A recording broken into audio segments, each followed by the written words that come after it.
Kisah Nabi Ayub alaihissalam, manusia paling sabar.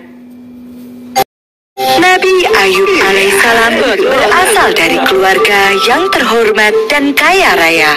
Ayahnya adalah Amus, keturunan Al-Is, putra pertama Nabi Ishak. Jadi, bisa disimpulkan bahwa Nabi Ayub alaihissalam merupakan keturunan dari Nabi Ibrahim alaihissalam. Nabi Ayub tinggal di daerah Hauran, kota Damaskus. Para penduduk di sana merupakan suku Arab asli dan memiliki bahasa seindah syair.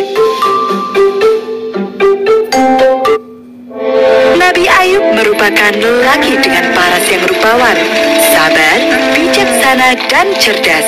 Sungguh luar biasa rahmat yang diberikan oleh Allah Subhanahu wa Ta'ala.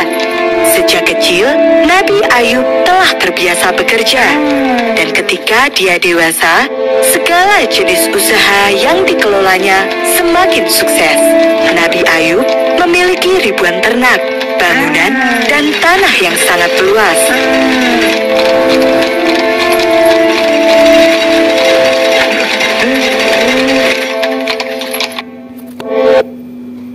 Kesuksesan ini membuat Nabi Ayub dipuja banyak orang. Semua orang tua ingin menjadikannya menantu. Pada akhirnya, Nabi Ayub menikah dengan Siti Rohmah, putri Afraim bin Yusuf alaihissalam. Subhanallah, Rohmah merupakan wanita yang cantik dan soleh. Rumah tangga mereka dikaruniai 12 anak yang soleh dan juga rupawan. Kehidupan Nabi Ayub sungguh bahagia. Meski hartanya melimpah dan diberikan kenikmatan hidup yang tak ada habisnya, tapi Nabi Ayub tidaklah sombong. Dia tetap hidup sederhana dan tidak pernah menutup mata pada orang-orang yang membutuhkan. Terima kasih Tuhan, semoga Allah melimpahkan rahmat-Nya kepadamu. Begitulah doa yang selalu diucapkan oleh orang-orang yang ditolong oleh Nabi Ayub.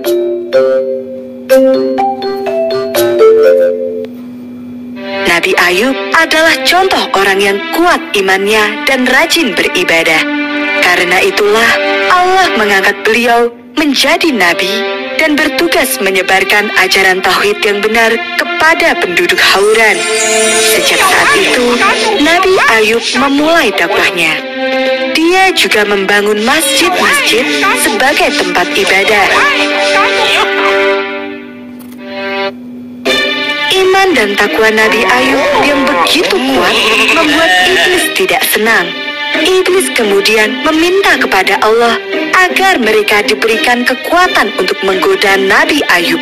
Atas izin dari Allah, iblis menyebarkan derita. Satu persatu ternak milik Nabi Ayub mati. Oh, apa yang terjadi dengan semua ternak ini? Tanya salah satu pekerja. Kita harus segera melaporkannya, seru pekerja lain.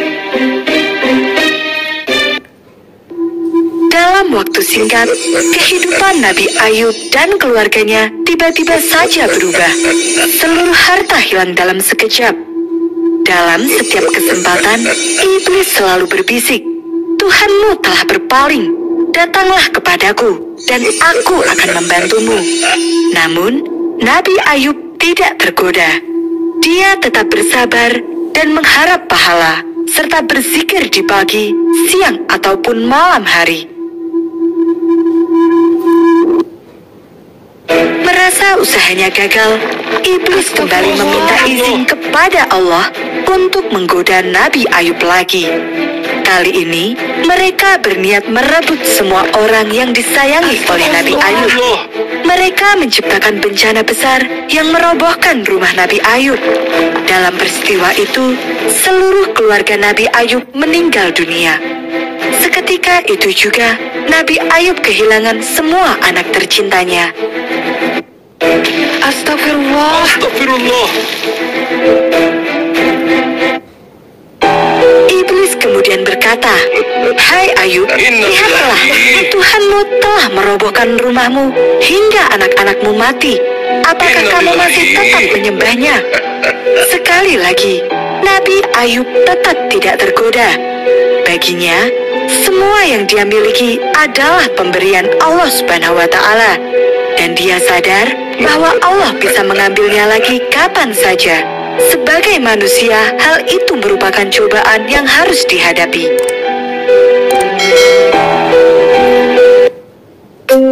Kini, Nabi Ayub tinggal di rumah yang sangat sederhana.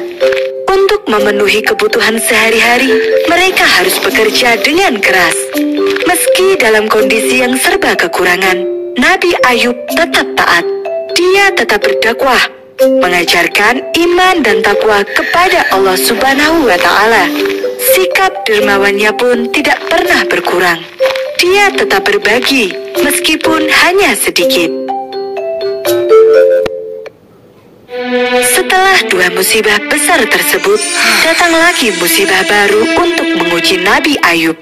Seluruh tubuh Nabi Ayub tiba-tiba mengeluarkan nanah dari kulit kepala hingga kaki. Cobaan kali ini sungguh berat, hingga membuat Nabi Ayub tidak bisa melakukan apa-apa. Dia tidak bisa bergerak, apalagi bekerja. Segala macam obat telah dicoba, namun penyakit itu tidak kunjung sembuh. Lama-kelamaan, orang-orang mulai menjauh dari Nabi Ayub. Mereka merasa jijik dan takut tertular. Mereka bahkan bergunjing di belakang Nabi Ayub. Engkau tahu, dia pasti sudah melakukan dosa besar. Karena itulah Allah tidak menyembuhkan cobaannya itu, kata mereka. Begitulah, selama Nabi Ayub sakit, hanya istrinya saja yang masih tetap setia. Bertahun-tahun kemudian, Nabi Ayub belum juga sembuh. Sang istri mulai merasa putus asa. Tubuh dan hatinya mulai lelah, karena setiap hari harus bekerja keras demi upah yang sangat sedikit. Iblis menggunakan kesempatan ini untuk menggoda istri Nabi Ayub. Aku dulu berhasil menjatuhkan Adam lewat Hawa. Sekarang pun aku akan menggunakan cara yang sama, kata iblis. Istri Nabi Ayub tergoda oleh pucuk rayuan iblis. Dia memberanikan diri untuk mengadu kepada Nabi Ayub. Engkau adalah seorang nabi yang mulia. Seandainya engkau berdoa kepada Allah untuk minta disembuhkan, tentu akan dikabulkan. Sungguh cobaan ini terasa berat untuk kita. Nabi Ayub bertanya, berapa lama kita merasakan kebahagiaan? Dan istrinya menjawab, 20 tahun.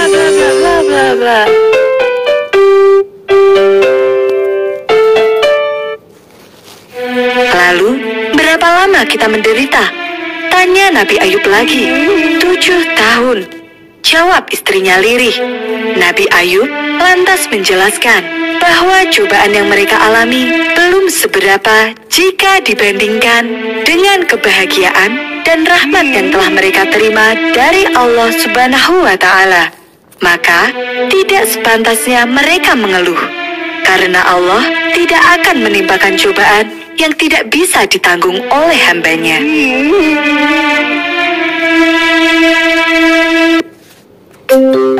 Nabi Ayub merasa kecewa karena istrinya telah tergoda oleh bujukan iblis. Dia kemudian bersumpah, kalau Allah telah menyembuhkanku, akan kupukul kamu 100 kali. Cobaan ini terus berlanjut hingga 18 tahun. Selama itu pula, Nabi Ayub tidak pernah sekalipun mengeluh. Meskipun dikucilkan oleh orang-orang dan harus menahan lapar setiap harinya, Nabi Ayub tetap sabar. Suatu ketika, Nabi Ayub berdoa kepada Allah, wahai Tuhanku, aku ditimpa penyakit dan Engkau Maha Penyayang di antara semua penyayang. Allah mengabulkan doa Nabi Ayub dengan menurunkan firman-Nya, hentakanlah kakimu ke atas bumi, niscaya akan muncul air yang sejuk. Mandi dan minumlah, maka penyakitmu akan sembuh. Subhanallah, semua penyakit yang diderita Nabi Ayub benar-benar sembuh. Nabi Ayub bersujud kepada Allah Subhanahu wa Ta'ala. Begitu pula dengan istrinya. Mereka berdua tidak henti-hentinya bersyukur atas mukjizat yang telah Allah berikan. Di tengah kebahagiaan itu, Nabi Ayub teringat pada sumpah yang telah dia buat ketika sakit. Sumpah harus dilaksanakan. Jika tidak, dia akan berdosa. Tapi dia pun tidak tega jika harus memukul istrinya sebanyak 100 kali.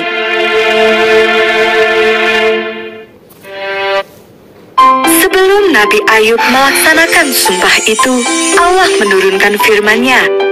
Ambillah seikat jerami dan pukullah dengannya. Maka tidaklah engkau berdosa dalam melaksanakan sumpahmu. Alhamdulillah, Allah meringankan hukuman untuk istri Nabi Ayub. Itulah balasan untuk seorang istri yang telah setia merawat suaminya selama belasan tahun dengan sabar dan ikhlas.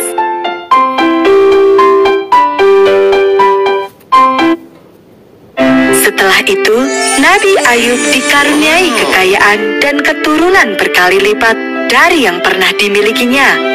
Allah berfirman, dan kami kembalikan keluarganya kepadanya, dan kami lipat gandakan bilangan mereka, sebagai suatu rahmat dari sisi kami, dan untuk menjadi peringatan bagi semua yang menyembah Allah. Semua ini merupakan rahasia di balik kesabaran dan keteguhan hati, serta sikap lapang dada yang dimiliki oleh Nabi Ayub.